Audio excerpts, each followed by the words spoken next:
Hello दोस्तों, आज आपके लिए लाई हूँ नेटफ्लिक्स पर रिलीज हुई मूवी पगलेट की एक्सप्लेनेशन। तो कहानी की स्टार्टिंग होती है आस्तिक नाम के लड़के की डेथ से। आस्तिक के घर में मातंग का माहौल है। घर पूरा रिश्तेदारों से भरा पड़ा है। यहाँ जैसे हर किसी के घर में होता है वैसे ही माहौल है। रिश्तेदारों को आस्तिक की मौत से ज़्यादा घर की बातों में इंटरेस्ट है। आज यहाँ आस्तिक के मौत के बाद का दूसरा दिन है। आस्तिक के भाई आलोक का मुंडन हो रहा है। सब लोग बस देख रहे हैं। यहाँ रिश्तेदार खाने में भी नुक्स निकाल रहे हैं। मगर सबसे ज़्यादा दुख तो बेचारी आस्तिक की माँ और पापा को ही है।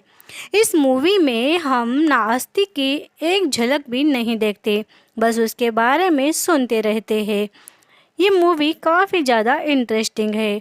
अब यहाँ जो रिश्तेदार है वो आस्तिक की बीवी का अब क्या होगा, इस बात पर चर्चा कर रहे हैं। आस्तिक की 6 महीने पहले ही संध्या से शादी हुई थी। हम देखते हैं रूम में संध्या है जो आस्तिक की डेथ पर पोस्ट की थी, उस पर आए कमेंट्स पढ़ रही थी।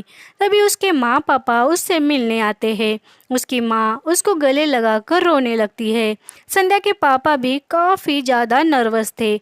संध्या की सास भी उनके साथ ही संध्या के रूम में आई थी। तभी संध्या अपनी माँ को दूर ढकेलते हुए कहती है, बस भी करो माँ, अब आप कितना रोओगी। संध्या की ये बात सुन तीनों को बहुत अजीब लगता है। संध्या की आंख में आंसू का एक कतरा तक नहीं था। उसकी माँ भी ये सब देखकर हैरान थी। यहाँ संध्या की सास कहती है, आप लोग बैठिए, मैं आपके लिए चाय भिजवाती हूँ। तभी संध्या कहती है, माँ जी मैं चाय नहीं पीऊँगी, मुझे तो पेप्सी ला दो। ये सुन तीनों चौंक जाते हैं। अजीब नज़र से संध्या को देखते हुए संध्या की सास चली जाती है। संध्या की माँ सोचती है घर का कुत्ता मरा था तो संध्या ने 3 दिन तक खाना छोड़ दिया था और आज। अब यहाँ घर में सब अलग अलग बातों पर चर्चा कर रहे थे। तभी आलोक की आवाज़ आती है जो अपने चाचा से बहस कर रहा था। चाचा ने आलोक के रूम से बेड हटवा दिया था। चाचा आलोक से कह रहे थे, तूने सर मुंडवाया है, अब कुछ दिनों तक तुझे नीचे ज़मीन पर सोना होगा और बिना प्याज लहसुन के खाना भी खाना होगा, वो भी पूरे 13 दिन तक, ताकि तेरे भाई की आत्मा को शांति मिले। आलोक को ये बातें बकवास लग रही थी। सीढ़ियों से इन दोनों की बातें संध्या भी सुन रही थी। घर में सब पर कुछ न कुछ लादा जा रहा था। आस्तिक की माँ तो बहुत ज़्यादा रो रही थी। आलोक अपने दोस्त के साथ अब रूम में आ जाता है और उससे कहता है, आस्तिक ने हमारे लिए किया ही क्या है। जिंदा था तब भी टेंशन देता था, साला मरने के बाद भी टेंशन ही दे रहा है। यहाँ इन दोनों की बातों से समझता है संध्या आलोक की इंग्लिश टीचर थी। आलोक का दोस्त भी संध्या को लाइक करता था। अब एक दिन यहाँ एंट्री होती है संध्या की बेस्ट फ्रेंड नूर की। वो बहुत ज़्यादा भावुक थी। उसकी बेस्ट फ्रेंड का पति मरा था। वो संध्या से जब मिलती है तो संध्या का बिहेवियर देख उसे कहती है, तुम ऐसे बिहेव क्यों कर रही हो। संध्या कहती है, पता नहीं क्यों मगर मुझे रोना नहीं आ रहा। अब यहाँ संध्या के ससुर जी संध्या को आस्तिक की फाइल मंगवाते हैं। संध्या को आस्तिक के बुक में एक लड़की की फ़ोटो मिलती है। संध्या को लगता है शायद इस लड़की से आस्तिक का कुछ न कुछ तो रिश्ता था और वो सोचती है कि शायद आस्तिक उसे धोखा दे रहा था। अब रात भर संध्या उसी लड़की के बारे में सोचती है। उसे अजीब सी बेचैनी होने लगती है। रात में ठीक से वो सोती तक नहीं। और जब सुबह संध्या दादी के पास चाय के लिए पूछती है और वही फ़ोटो दिखाकर कहती है, दादी ये लड़की कौन है, आप जानती हो क्या। तब दादी कहती है, हाँ ये आकांक्षा है, आस्तिक की अच्छी दोस्त हुआ करती थी। संध्या रूम में आकर नूर से कहती है, चलो हम गोलगप्पे खाने जाते हैं। ये सुन नूर संध्या पर गुस्सा होती है। कहती है, हाल ही में तेरे पति की डेथ हो गई, फिर तू ये ऐसे बिहेव क्यों कर रही है। संध्या उससे कहती है, मेरा पति तो मुझे धोखा दे रहा था, तो मैं गोलगप्पे भी नहीं खा सकती क्या। अब पेट दर्द का बहाना कर कर ये दोनों घर से बाहर जाती है। संध्या यहाँ नूर को उस लड़की के बारे में भी बताती है और कहती है मुझे उस लड़की से मिलना है। और दूसरी ओर हम देखते हैं आलोक के हाथों आस्तिक के अस्थि विसर्जन की विधि चल रही थी, मगर संध्या को उस फोटो वाली लड़की की पड़ी थी। एक दिन अब घर पर आस्तिक के कलीग्स आते हैं। इन्हीं कलीग में वही लड़की भी थी। वो लड़की बहुत ज़्यादा खूबसूरत थी। संध्या उस लड़की को देखती है। उसका नाम आकांक्षा था। यहाँ संध्या आकांक्षा से बात करनी है कहकर आकांक्षा को रूम में ले जाती है और यहाँ आकांक्षा से संध्या कहती है तुम्हारी फ़ोटो आस्तिक के बुक में मिली, तुम्हारा उससे क्या रिश्ता था। यहाँ आकांक्षा काफ़ी इमोशनल होती है और कहती है हाँ, आस्तिक और मैं कॉलेज टाइम से साथ थे, हम दोनों का अफेयर भी था, हमें साथ में नौकरी भी मिली, हमने शादी की प्लानिंग तक की थी, पर हमारे घर वाले शादी के लिए नहीं माने। बाद में आस्तिक की शादी तुमसे हो गई और तब से आस्तिक और मेरा रिश्ता टूट गया। वो कभी भी मुझसे ठीक से बात नहीं करता, वो तुमसे बहुत लॉयल था। इतना कहे आकांक्षा रोती हुई वहाँ से चली जाती है। अब रात में आस्तिक के माँ पापा को बात करते हुए हम देखते हैं। उनकी बातों से लगता है उनके घर पर लोन है, वो लोन आस्तिक ही चुकाता था। अब क्या होगा इसी बात की टेंशन में आस्तिक के पापा थे। आस्तिक की माँ पापा को समझा रही थी कि सब कुछ ठीक हो जाएगा। अब यहाँ हमें समझता है कि आस्तिक की माँ बहुत ज़्यादा दुखी थी और उसके पापा को भी बहुत बड़ा शौक लगा था। उनकी पूरी फैमिली आस्तिक पर ही डिपेंड थी। अब उसके बाद इनकी लाइफ बहुत ज़्यादा चेंज होने वाली थी। इधर आकांक्षा संध्या से मिलती है, उनकी अच्छी दोस्ती भी हो जाती है और यहाँ आकांक्षा आस्तिक की बहुत सी बातें संध्या से शेयर करती है। संध्या कहती है कितने रोमांटिक थे आस्तिक, मुझे तो पता भी नहीं, हमें एक दूसरे के लिए ज़्यादा टाइम भी नहीं मिला। इस संध्या की बातों से लगता है शायद इसीलिए संध्या को आस्तिक से ज़्यादा लगाव नहीं था। आकांक्षा और संध्या दोस्त बनकर आस्तिक की बातें एक दूसरे से करती रहती है। ऐसे ही कुछ दिन बीत जाते हैं और एक दिन घर में एक वकील आता है। यहाँ समझता है कि आस्तिक ने लाइफ इंश्योरेंस किया था। सब लोग चौंक जाते हैं। अमाउंट मिलेगी ये बात तो पक्की थी, मगर वकील कहता है पॉलिसी की नॉमिनी संध्या है।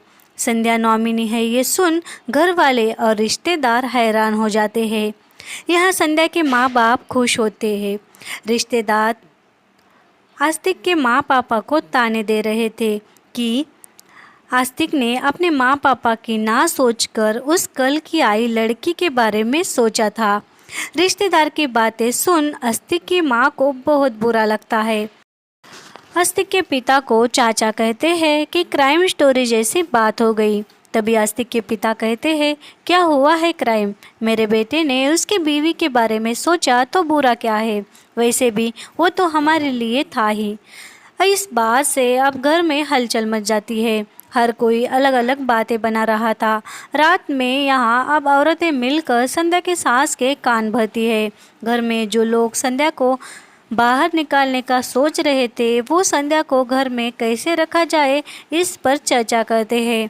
संध्या के सास ससुर ने फैसला उस पर छोड़ दिया था और यहाँ जो चाची बुआ थी वो संध्या को बोझ समझ रही थी कुछ दिन पहले और अब वो संध्या को घर में रहने के लिए मनाने लगती है। हर कोई संध्या को घर में रुकने का फ़ायदा बताने लग जाती है। तभी घर में बड़े बुजुर्ग फैसला करते हैं कि संध्या की दूसरी शादी आस्तिक के कजिन आदित्य से करवा दे। संध्या के कानों तक भी ये बात आ जाती है। संध्या की माँ उससे कहती है तो फिर से इसी घर में मत फंसी रहे, चल पैसे लेकर अपने घर जाते हैं। पर यहाँ संध्या माँ पर ही चिल्लाती है और कहती है मैं यहीं रहूँगी, आदित्य से शादी करूँगी। इस बात से ससुराल वाले थोड़ी चैन की सांस लेते हैं। इधर हम आदित्य को देखते हैं जो पैसों के लिए संध्या से शादी करना चाहता था। उसे उसके बिजनेस के लिए पैसे चाहिए थे। बाकी घर वाले संध्या और आदित्य की शादी से राहत में आ जाते हैं, मगर संध्या के माँ बाबा को ये बात अच्छी नहीं लगती। उन्हें समझ नहीं आ रहा था कि संध्या आखिर क्या करेगी। जो लोग कुछ दिन पहले संध्या को घर से बाहर निकालने की फिराक में थे, वो अभी उसे इतना प्यार जता रहे थे सिर्फ पैसों के लिए, क्योंकि रकम थी 50 लाख। संध्या को 50 लाख मिलने वाले हैं, इस बात से सबकी आंखें फिर जाती है। एक दिन संध्या के पास आलोक आकर कहता है, भाभी आप आदित्य से शादी मत करो, वो आपसे सिर्फ पैसों के लिए शादी कर रहा है। संध्या कहती है, नहीं, वो तो मुझसे प्यार करता है। पर आलोक कहता है, आपको अच्छे से पता है आपसे कौन प्यार करता है, फिर भी आप ऐसा क्यों कर रही हो। संध्या उससे कहती है, आलोक मैं तुम्हारी भाभी हूँ, जो तुम सोच रहे हो वो गलत है। ये सुन आलोक रोता हुआ वहाँ से चला जाता है। दूसरे दिन 13वें का दिन था। सब लोग सफ़ेद कपड़े में थे। यहाँ आलोक और उसके पिता विधि कर रहे थे। तभी संध्या भी सफ़ेद साड़ी में बाहर आती है। आदित्य अपने बैग पैक कर कर घर से बाहर गुस्से में चला जाता है। किसी को कुछ भी समझता नहीं। विधि खत्म होने पर समझता है कि संध्या ने आदित्य से कहा था कि वो आस्तिक के बच्चे की मां बनने वाली है। इसी बात पर आदित्य घर से चला गया था और दूसरे दिन संध्या भी घर से गायब हो जाती है। संध्या की सास जब संध्या के रूम में आती है तो वो एक ब्लैंक चेक और चिट्ठी देखती है। चिट्ठी में लिखा था, मैं जानती हूँ माँ पापा, आस्तिक के जाने का सबसे ज़्यादा दुख आपको ही है। आस्तिक आपका सहारा थे, उनके बिना घर का खर्च तक आप जैसे तैसे उठा रहे हो, इसीलिए ये 50 लाख का चेक छोड़कर जा रही हूँ। आप घर का लोन चुका देना। मैं कहीं नहीं जा रही, खुद को ही ढूंढने निकल पड़ी हूँ। आस्तिक आपका ख्याल रखते थे, अब आपका ख्याल रखना मेरी जिम्मेदारी है। मैं खुद जॉब कर कर आपका सहारा बनूंगी।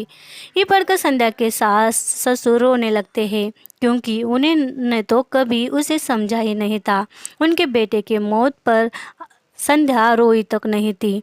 इस बात पर उन दोनों ने संध्या के लिए अपने दिल में बहुत ज़्यादा मिसअंडरस्टैंडिंग भर ली थी, पर वो तो इतनी अच्छी इंसान थी। संध्या जहाँ कहीं गई खुश रहे, ये दुआ वो दोनों करते हैं।